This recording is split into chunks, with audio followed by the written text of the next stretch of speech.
Good morning. Morning. Morning. Hi, Manana. I haven't seen you in a while. Oh, I was on last week. Okay, I must have missed you. You were probably on one of the screens I wasn't. I had 3 screens. I couldn't watch them all. That could be. How are you? I'm pretty good. I'm just getting done with 2 weeks of having nothing but workers doing stuff around the house, disrupting our life. But they're about done. I completely understand. When you replace your driveway, and that also includes the walkway that goes to your front door, you discover you have really very many fewer places to be able to get into your house. That's for sure.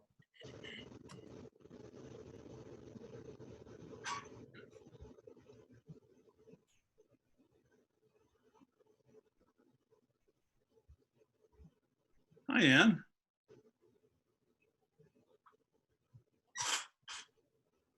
How you doing, John? I haven't seen you for a while.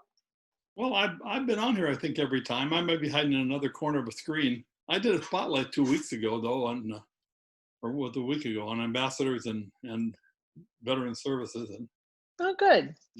Good. Hey, Sandy. keeping out of trouble by having service providers get all the trouble done. There you go. You been traveling? I am in Chicago right now. Okay. I am. I'm hanging out with my son and his family. My granddaughter is due to arrive in the next 2 weeks, so kind of hanging out here with them. So we're looking forward to Will that. that be your second, or did I miss some along the way? That'll be my second. Yeah. Congratulations, a little bit early. Yeah, thanks. Perfectly. Thanks. We're excited. Rules. If you'll mute yourself if you're not talking, please use the chat to ask questions or raise your hand, and Scott or I will try to identify you. Hopefully everybody's having a nice start to their week. I'd like to kick it off with past President Mike Schettinger leading us in the Pledge of Allegiance. Scott usually puts up an American flag of some kind. Are we doing that today, Scott?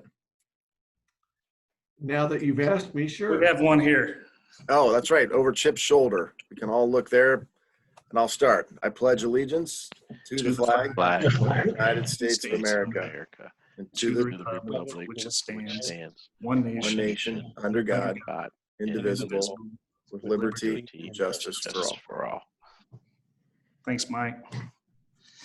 All right, Scott, let's drop everybody into a breakout room, and I'll give you a starter question. What's your favorite ice cream? Yes. Oh, I gotta talk.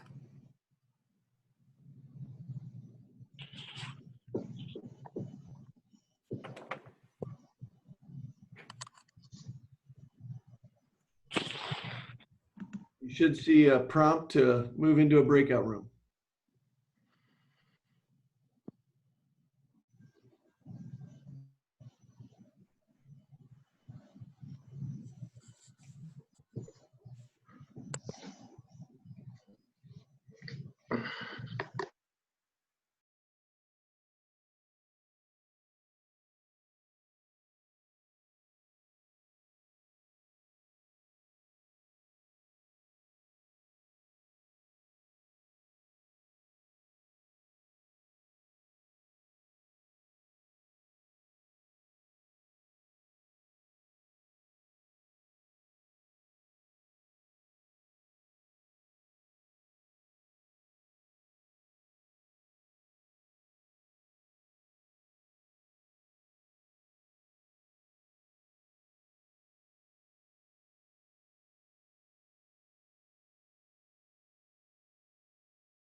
Thank you.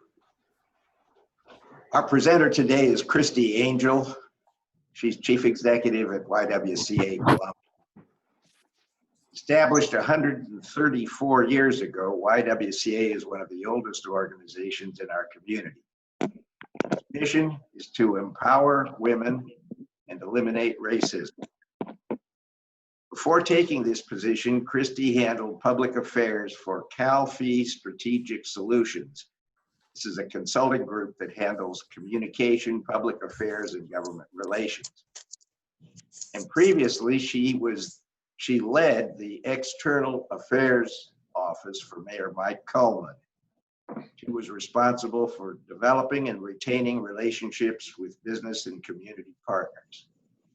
She also worked in community relations for a telecommunications company and spent the earlier years of her career working for Columbus City Council in its nonprofit center on housing and homeless issues.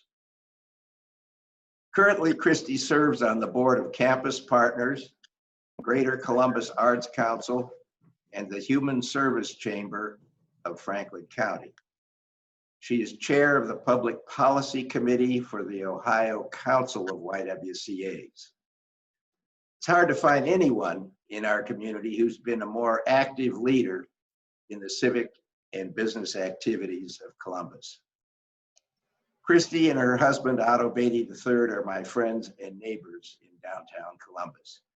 Please join me in offering a Rotary Bell for Christie Angel. Thank you, Ken. Good to see you. Unfortunately, we're Zooming and we haven't been able to see one another in person, or we didn't have the opportunity to enjoy Red, White, and Boom at your place this year. But hopefully next year we can do that. And thank you all to all of the members of Rotary Club for inviting me here today. And I want to say a special hello to Renee Shoemate, who is YWCA Columbus's past board chair. Renee has been on the board for many, many years, I think maybe 12 years. And she has served in leadership for a good part of that time. And in particular, Renee was board chair when I was hired to serve in the executive officer position. And Renee was also board chair, leading us through much of and was campaign chair, she and her husband, leading us through the renovation of our downtown building. So I also want to say hello to my past board chair. I'm going to share my screen as I prepare to share a little bit of a presentation that I have titled Building Our Racial Literacy and an Ally Community. So let me share my screen. Give me just a moment and I will start the PowerPoint presentation.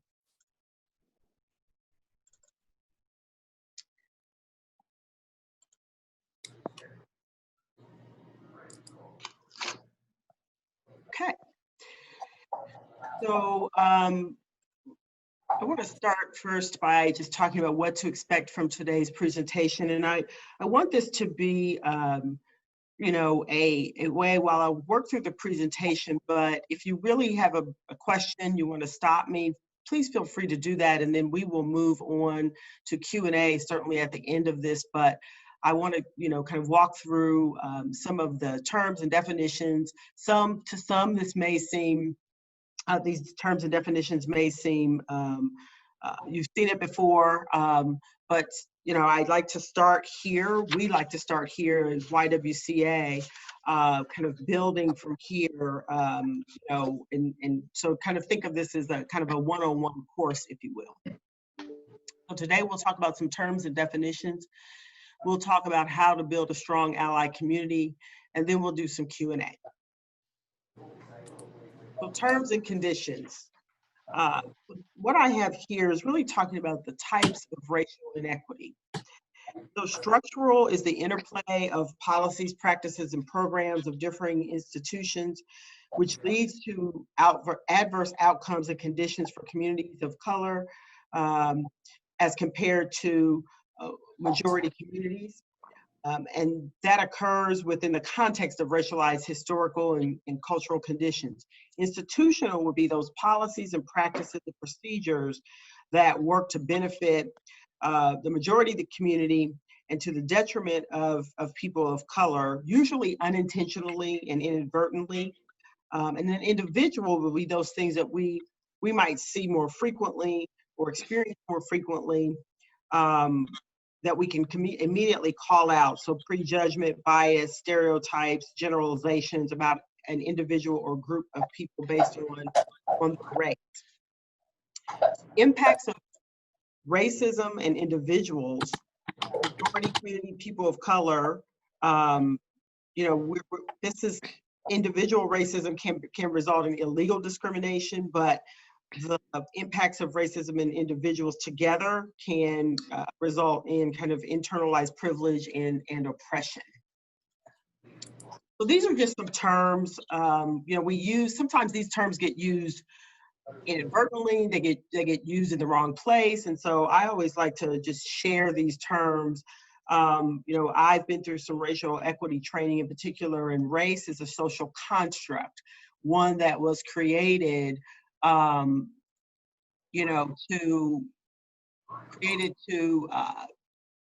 really create ranking between three distinct biological groups, putting the Caucasoid or European community on top, if you will, and the Negroid or the African community kind of on the bottom, basically, you know, saying that we were unequal and creating kind of this system of race.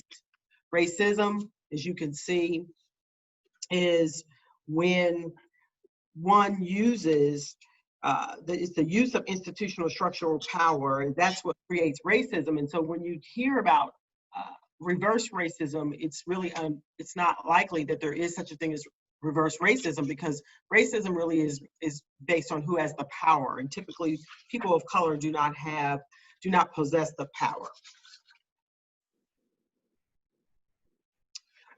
So then these terms are used quite often, right? We hear bias, unconscious bias, implicit bias. We heard a lot about that, especially in the last decade or so. And so what is bias? Well, it's an orientation towards something, you know, that, or someone, it can be negative, it can be positive. We all have biases. It's not uncommon for any of us to have them. We should be ashamed of them. What is important is that we recognize them and know them, and when we see them come into play, we can know how to adjust. And then prejudice. Prejudice is a word, it's something we've heard about for many, many years. It's an assumption or a knowledge about something or someone rooted in personal experiences. And it is informed usually by a stereotype, and a stereotype is a trait or characteristic assumed to be true of all members of a particular group. It's not fair for YWCA Columbus to stereotype men. Use that as an example, where we might say, you know, all men, you know, don't care about child rearing. That would be a stereotype. That is not true. And it would be an unfair characteristic or trait to be assumed of men. And then our next terms and definitions we hear quite a bit: diversity, equality, equity, and inclusion. And I'll just quickly say that diversity, these are some of the most important terms these days, because we hear a lot about DEI, diversity, equity, inclusion. We hear about teams forming inside of workplaces. And I think it's important to always understand these definitions. We at YWCA strive to really focus on these because they mean different things. Diversity focusing on, well, how many people of color, women, men, et cetera, how many of these, whatever these are, how many apples do we have in the basket versus oranges?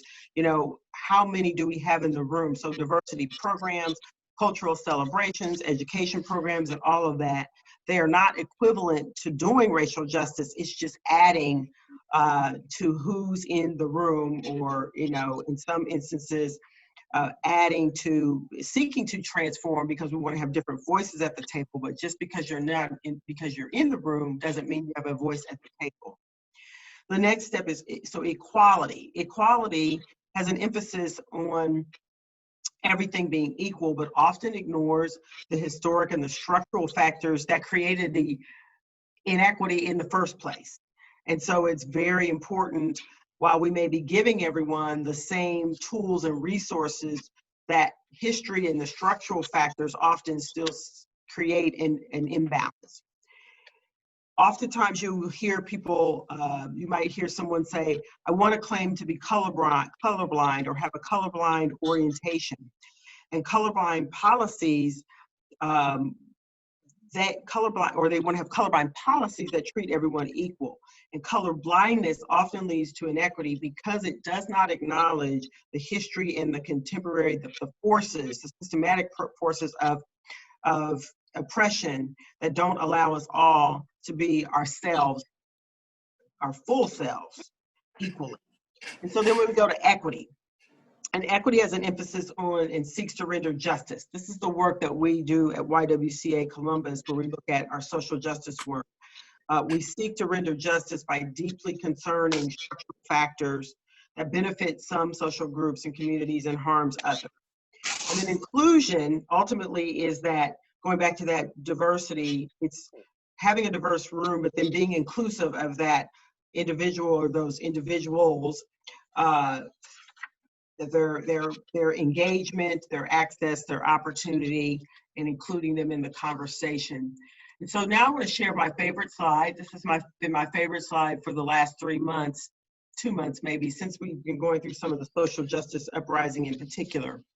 And I think it is the best way to describe all of these terms, these inequality. So you see in the first slide, inequality, there's unequal access to the opportunities. The tree is leaning, the apples are falling, and really neither one of the individuals can get to the apples, but the person on the left, the individual on the left, can probably get a few apples to drop, whereas there aren't that many apples to drop for the individual on the right.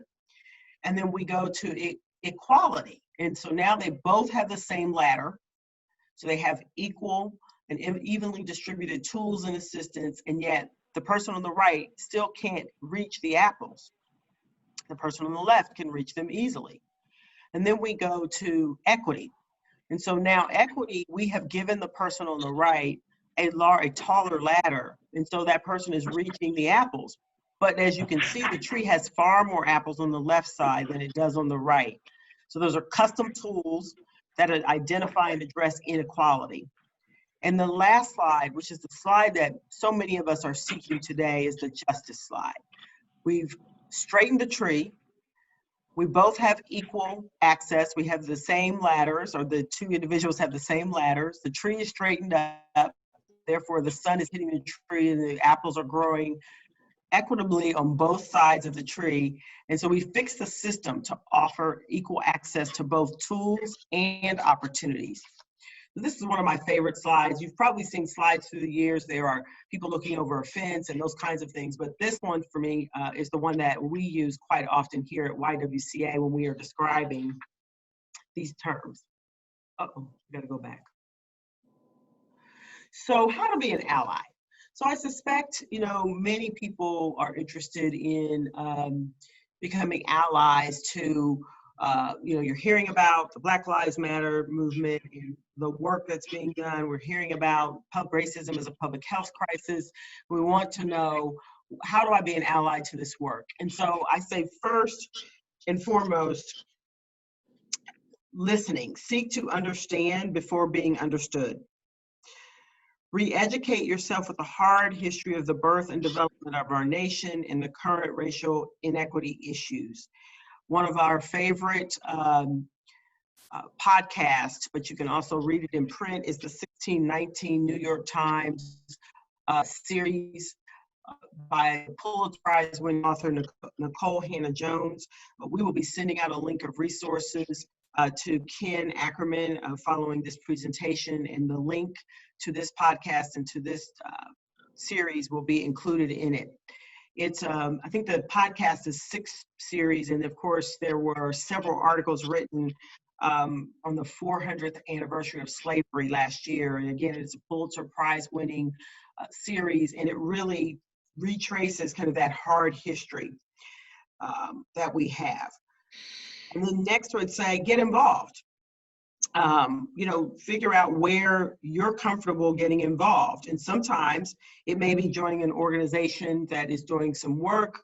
Rick Studer and I talked about some of his Linden work in our breakout session, but there are lots of conversations and there's lots of work being done. And sometimes it's just hosting conversations with your friends and family and colleagues about race and racism, why racial equity is important to you, seeking to learn and understand more, inviting someone who maybe doesn't look like you or worship where you worship or live in your neighborhood, but inviting them and their families to the conversation. It's a little harder to do that in COVID, so Zoom is probably more appropriate, but to be able to have these conversations and ask some of the questions that maybe you are seeking so that you can be more engaged and involved.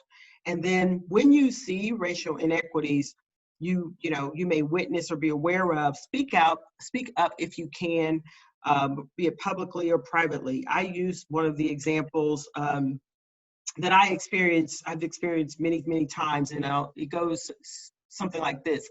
You know, I've been at a counter at a Nordstrom or Macy's, and kind of waiting for my place, waiting in line to be to pay or what have you, and a salesperson oftentimes will look beyond me and ask the person behind me if they can be helped. And I am invisible to that person.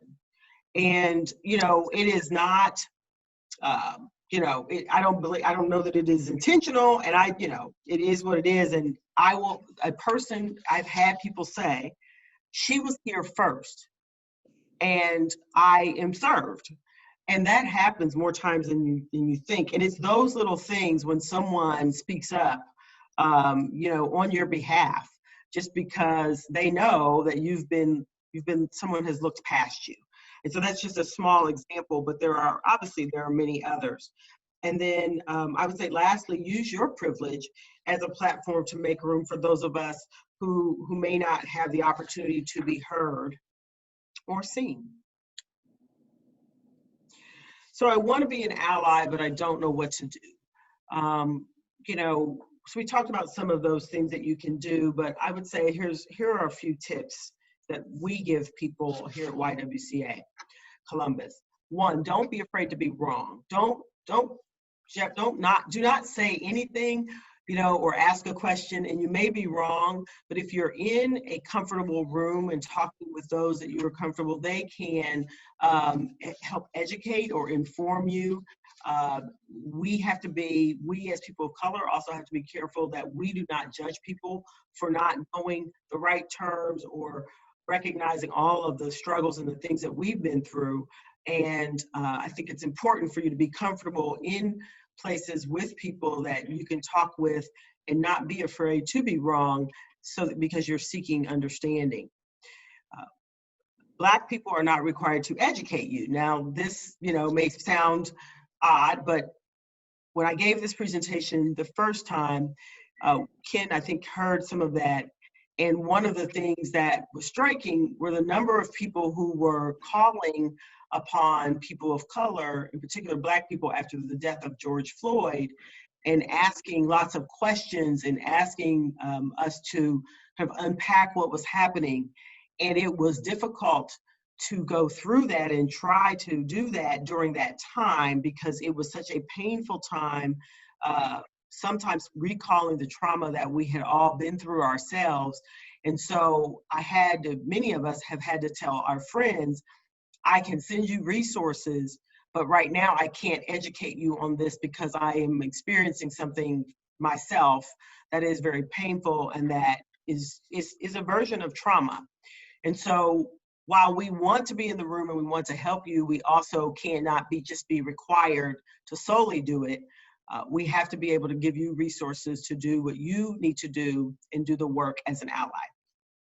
Get uncomfortable.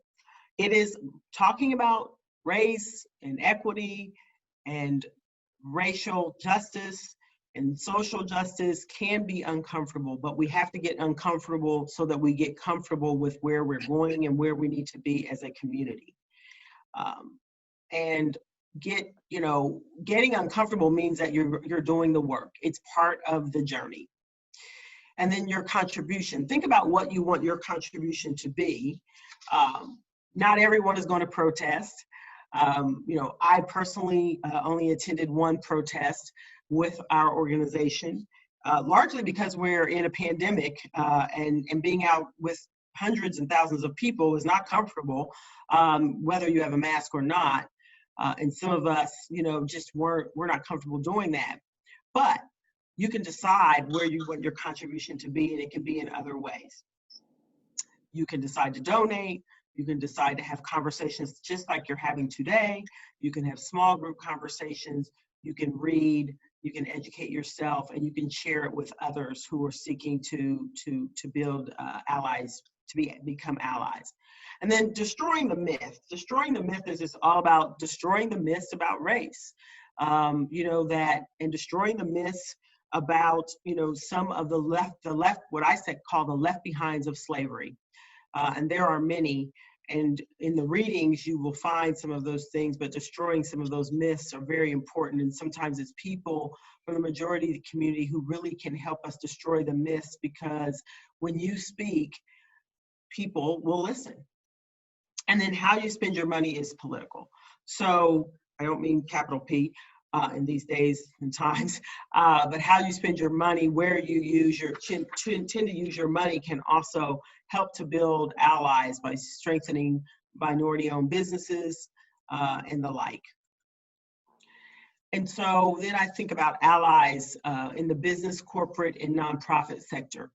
So I often say we can't program our way out of this. And I say that because many people, when George Floyd passed away, were asking YWCA Columbus, what new programs are we going to stand up and what new things are we going to do?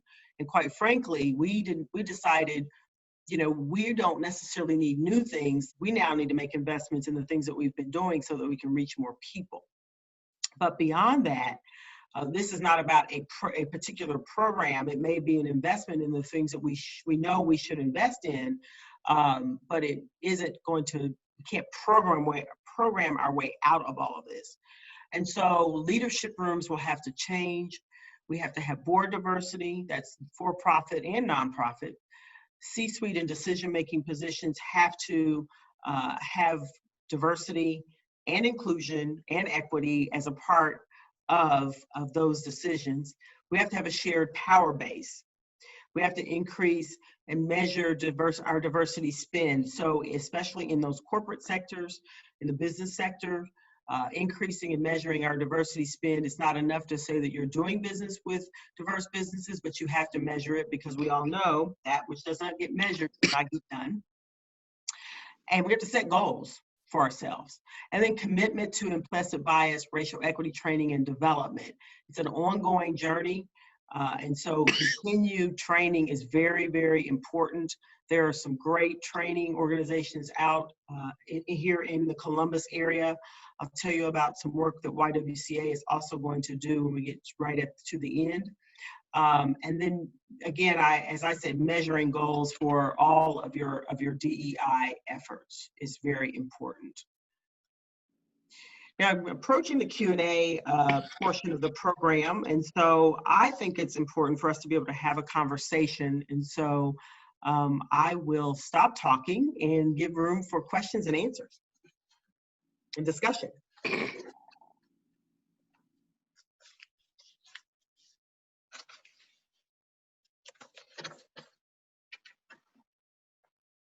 Christie? Yes, Rick. you almost ended with programs that you already have and initiatives you already have at the Y. I don't want to take for granted that I and everyone else know those top three. What are they, and how are you, how should I say, bulking them up given everything that's going on today? Thank you, Rick. So YWCA Columbus, many of you probably know us for our housing programs, and we have education programs for school-age children and then 0 to pre-K. But we have a social justice department that is largely responsible for education, advocacy, engagement, and then leadership training. And so with renewed interest and investment of late in our programs, we are starting a training component, a DEI training component of our work. We will have several training modules. We'll have trainers that are much better than me here, but they will begin their work in the 3rd and 4th quarter of this year. We are also bulking up our policy and advocacy work. So we have an advocacy agenda that was just recently updated, but we are actually hiring a policy person who will be in charge of much of that work. In the coming weeks, we will announce a particular DEI racial equity training for the community. It will be done, presented by an organization called the Racial Equity Institute, and it will be in conjunction with an October event that we have. And there's more to come. Next week, we should be making that announcement. I'll make sure that that link gets sent out. It will be free to the community, and so, or somewhat free. It'll be at very little charge. This is a group that charges $4,000 or $5,000 plus travel just to come in and do this work. And we believe it's so important that we provide it at a very minimal cost to the community. So that will be available along with our own training curriculum. And then our community conversations, Rick, you remember some of those. We are going to be standing up virtual community conversations along with a 21-day racial equity challenge in the first part of next year. So a robust program offering coming from YWCA starting in the 3rd quarter of this year. Thank you, Christie. Hey, Christie, we have a chat question from Steve Miller. He asked, can you share with the Columbus Rotary how they can best leverage their collective membership to embrace equity and social justice? Wow. Well, I think the first part of it, thank you, Steve, for the question. I think, and Steve may actually have some thoughts as well, and I'd be interested in hearing them. I mean, I think the first step is doing what you're doing today, which is seeking to understand and seeking to think about how to be an ally. But I also, or an ally organization, I should say. I also think, inviting more people of color and having more presentations like this would also be helpful on specific topics that are plaguing our community, so that this group may decide, I don't know if you do community projects, but you may decide to, invest, get involved in a particular community project and get engaged in that project.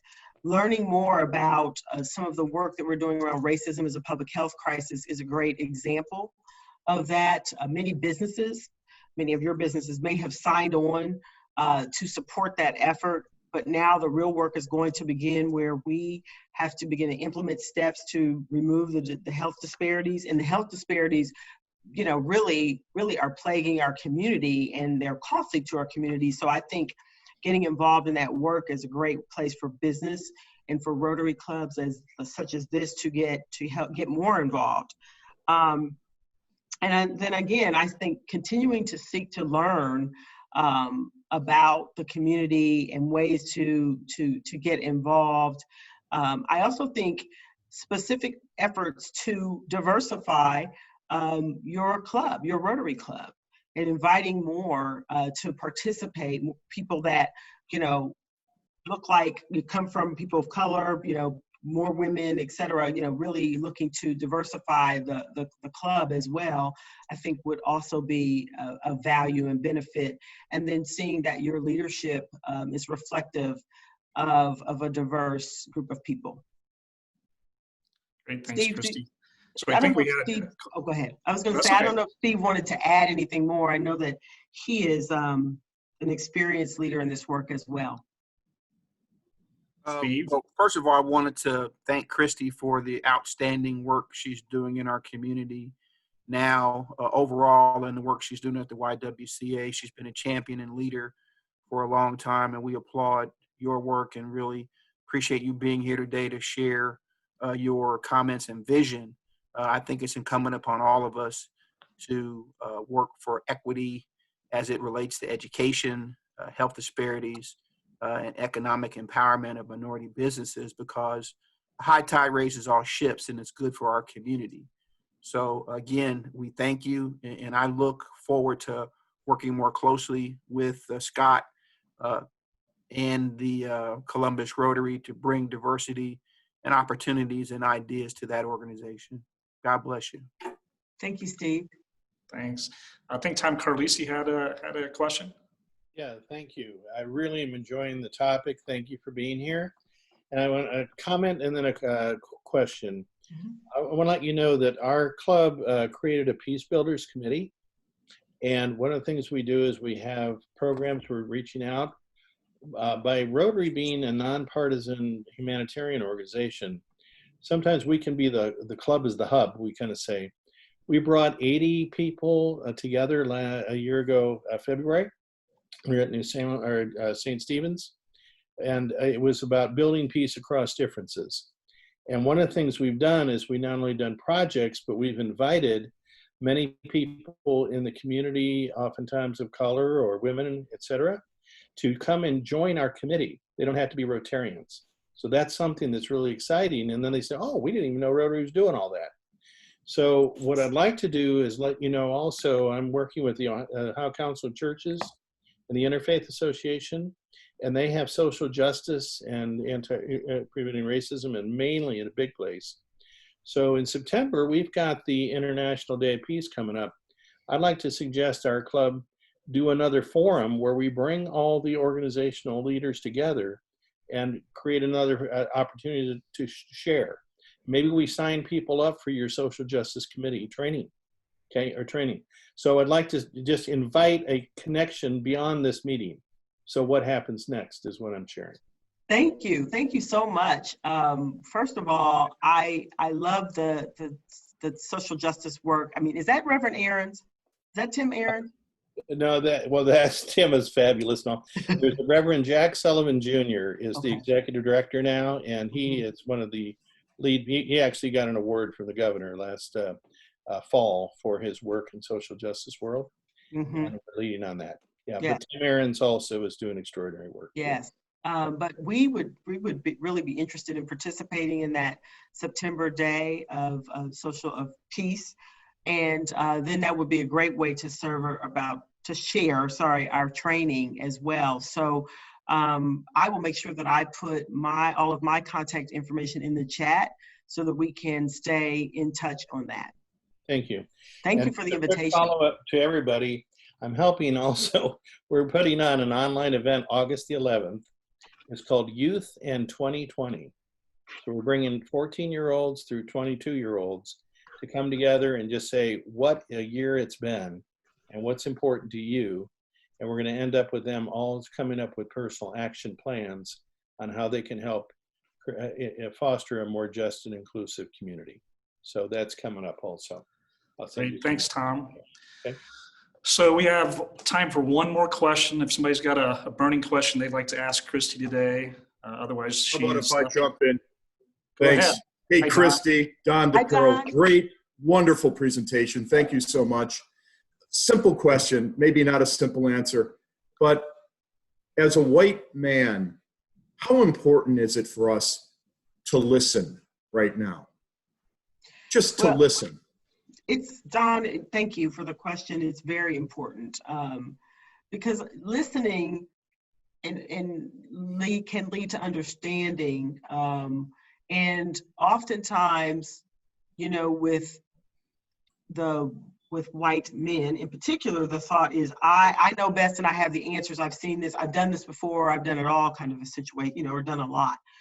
And so I think it's important that they listen so that we can achieve some real change and understanding if they just, you know, if you all just listen to us, you know, and listen to those that maybe you work with or your neighbors and what they've gone through. In addition to, I think, the other tools of education, Don, I do not underestimate the power of the readings, and, you know, now on Netflix or any of the you know, whatever the entertainment providers, you can find all kinds of documentaries and historical and even all the way up to date materials that can also help with the understanding and can really be part of the listening. I mean, that's part of the listening too, because I think that, you know, that then gives you the aha moment. It's now I get it, right? Now I understand. And you, before you get to understanding, can't do all the talking. You know, the listening is so important. So thank you for sharing that. You know, I even say, you know, for me and my peer group, it's important for us to listen to the younger generation, because the younger generation has experienced things in such a different way than I experienced them. And certainly then, you know, my parents would say the same, you know, to me, that they experienced things, you know, differently than I did. And so, you know, we are also needing to listen to the younger generation, because they're really going to be the ones that are going to have to carry this through. And they're going to ultimately, I think, be the biggest beneficiaries of the change that we're all pushing for right now. So thank you. Well, I want to thank you, Christie, for being here today. Everybody really enjoyed it. You know, Rotary, Columbus Rotary in particular, we're going to continue to work on our diversity, equality, equity, inclusion with a goal of justice. So I appreciate the message today, and we may be reaching back out to you for additional guidance. Absolutely. I welcome the opportunity, and we will send the materials out to Ken so that everyone will have them. Thank you very much. Appreciate it. Thank you so much. Mm-hmm. All right. On to past President Mike Schedinger for a little humor here, a little quarantine blues. Help us get through these COVID days. I'm happy to help, Chip. I figured I'd put up our new billboard that Governor DeWine asked me to start using around the community. I've got a duck so you can read it there. Yeah, I'm not sure that'll get past my senior generation of our family for our new billboard. But anyway, as many of you know, a lot of the stores and retail establishments around town have been having special hours for seniors only, where there's less likelihood of the COVID virus being spread. And I was driving by a grocery store in my neighborhood this past Saturday, and it was about 7:45. And I think the store opened from 8 to 9 for seniors only. And I watched this young man come into the parking lot, and he started to cut in front of the line, and an old lady just started beating him back into the parking lot with her cane. So he came back a few minutes later. He tried to cut in line again, and one of the older men just totally punched the guy in the gut, kicked him to the ground, rolled him away. This poor young man walked up to the store the third time, approached the line, and he looked at the line. He said, "Listen, folks, if you don't let me unlock the door, none of you are ever going to get into my shop." That is today's quarantine blues. All right. Thanks, Mike. Thanks, Mike. Lee Coburn. Is Lee on today? Yes, I'm here. Hi, Lee. Okay, great. Well, fellow Rotarians, it is my privilege and pleasure today to welcome Lee Coburn with the Arnold Sports Festival into membership in the Columbus Rotary. Lee, we now proceed to admit you into membership into the Rotary Club of Columbus and also to the Fellowship of Rotary throughout the world. You know that the ideal of Rotary is service, and our principal motto is service above self. And the goal for this club and all Rotary clubs is to encourage and foster service within our clubs, our communities, our vocations, internationally, and with the new generations up and coming. We welcome you to share in this effort with us. By joining, you have agreed to accept the obligations of club membership and to obey this club's constitution and bylaws. Now I have the pleasure to virtually pen the Rotary emblem, which we expect you to wear with pride. Welcome to Columbus Rotary. Fellow Rotarians, I'm happy to present our newest member, Lee Cope. Thank you very much. You're quite welcome. All right, we're going to do a quick poll. We have sent out over the past weeks, actually the past month and a half, the Rotary bylaws changes that the board has recommended. And so we're going to do this via a poll. And so yes, you're in favor of the changes to Columbus Rotary bylaws. A no would be against. All right, Scott, can we run the poll?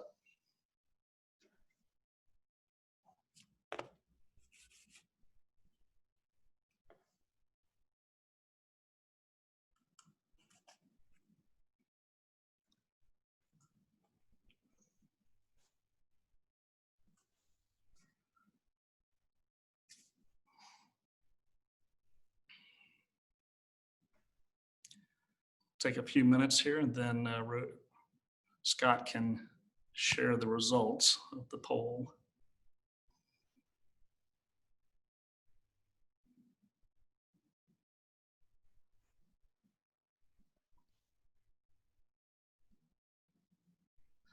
All right, the motion passes, approved by the board and the membership. So thank you very much. 95% passing.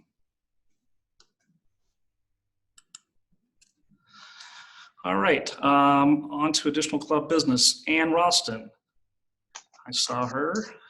She is going to introduce our Phoenix Award Scholarship winners. Great, thank you. I'm going to share my screen. Hope you all can see this. So this year, our Phoenix Scholarship Committee tried a few new things to see if we could extend our reach. And we had some amazing response. For the first time, we had 58 total applicants. The challenge of doing new stuff is that we get great response. The bad news is we only can award 6 scholarships right now. So we picked the 6 very best out of all of that.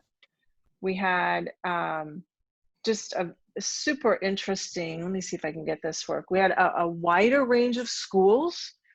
We really focus on Franklin County. In fact, that's if somebody is living and working outside of Franklin County, we don't actually consider them for the scholarship. That's our first criteria gate. So all of these schools were represented this year, and a much broader diversity of areas of study, which we were really excited to see. Excuse me. We had aviation maintenance to sports management. We had a paralegal, we had real estate, we had mechanical engineering. So again, just a super broad range of studies from this group of students. Our scholars are listed here. Neva Ryan was one of our recipients last year from Chamberlain. Shaughnessy Green is in education from Ohio Dominican. Tony Logston is nursing from Chamberlain. Diane Lang is public relations with Franklin University. Mara Schuwager and Morgan Walkup are both also with Chamberlain. And just, again, just a really amazing group of participants. We actually interviewed 20 of the 58. And all of those were done via Zoom, which was another interesting change for the year. We have a number of endowments that support this, the scholars, and a special one this year with the Maureen Kehoe Memorial Scholarship, honoring one of the Kehoe family for their long service as in nursing. And this is super important. This is how we grant these scholarships. This is how we're able to do this. So I just want to make sure I still have my video in here. I wanted to tell you this, to thank Rotarians, and then I'll go back and catch up with the a couple of quotes from the scholars. This is our group of noble interviewers, and I call them noble because this again was a conversion to totally virtual. I think it required some new skills across the board, and people who have not interviewed in the past. So it was really wonderful to have this kind of support on interviewing. I think we probably spent 6 hours interviewing candidates, something like that. Rebecca Watts, who's a prior member of Rotary, she was only a member for a few months, but darn was she useful and helpful in getting the brochure created that we put in into new locations. So a physical brochure is part of what changed this process. Words of gratitude. Instead of introducing the scholars personally in meetings as we've done in years past, we opted to create some videos. And so these snippets are from the videos that have been recorded. Scott will send out a newsletter this week that'll have some additional video links so you can watch the messages from the students. But I'm beyond thankful being able to pursue for myself and my family. I just want to say thank you honestly from the bottom of my heart for the opportunity and ultimately for the scholarship I've been awarded. I've got my 10 years ago, I was a lunch lady. And now I'm managing social media for one of the largest children's hospitals in the country. And I'd never be able to tell my story or be where I am without having an opportunity and lots of support from different people. So thank you for being a part and believing in me and my story. I'm thrilled there are people that are supporting my educational endeavors. Overwhelmed by all the help I'm receiving just to graduate. And it's just exciting to be so close to my career. And thank you guys. Thank you, Columbus. I do want to say that a number of the applicants from Chamberlain particularly are in the Rotaract Club. So they're familiar with Rotary. So we think that's really exciting. Now, I think I need to do this just a little differently. Let me optimize here. Let's see if this will work, because this is a lovely quote. Hi everyone, my name is Maris Schuwarger. Can you hear that? A little bit about me, I am 31 years old. I am the mom to 2 small children, almost ages 2 and 4. And I'm currently a senior student at Chamberlain University College of Nursing. I am just so unbelievably honored to be one of your Phoenix Scholars this year, and I really hope to do you proud going forward. I graduate next April with my bachelor's degree in nursing, and I have aspirations of going on to the Ohio State University's BSN to DNP program to earn my doctorate as a midwife. I hope to work in Columbus, providing inclusive reproductive health care in the community and just giving back to the community that has given so much to me. So I am just honored to be one of your scholars, and I hope that after all of this is over that we can meet and I can shake everybody's hand when we're allowed to touch again and say thank you so much for this opportunity. I really appreciate your consideration, and I promise that I will make you proud. Hi. Yep. So from the scholars, again, when you get your newsletter, go check out. I think I linked up three of the other videos, but this is how we've been able to bring a message back to the club, thanking you for the support. Personally, I'd like to invite you to work with the Phoenix Scholarship Group next year. If you are inclined and motivated to support scholars, you can also you know, of course, they could use more scholarships so we can recognize the accomplishments of these brilliant young people. And finally, I just want to close with the last thing that Mara said, and I promise I will make you proud. These are pretty amazing people. So thank you for your support, and just hopefully someday you will have a chance to meet these people, because they're certainly wonderful to speak with. Wish the very best success. Thanks, Ann. Appreciate welcome. everything. Appreciate everything you do and everything the committee has done. And I know the Phoenix scholarship winners are excited. So again, a great program, and kudos to you guys for pulling this off in the virtual world. It shows that we can do it, and we will continue to do such in the coming years. So appreciate all the effort. Real quickly, want to hit club major anniversaries. We had Nancy Trucks, who just celebrated 10 years, Dana Vogelmeyer, 20 years, Mark Bober, 24, Fred Hadley, 25, Don Turner, 43 years, Dick Argo, 49 years, Fritz Ziegler, 51 years, and Bob Weisenberger, 53 years.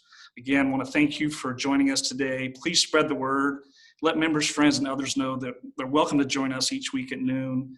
Additionally, on behalf of the membership committee, I'd like to invite guests to consider joining the club. Interested individuals should reach out to Dana Vogelmeyer, our champion for membership, and obviously, or Scott Brown.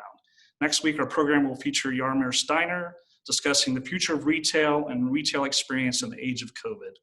We are adjourned.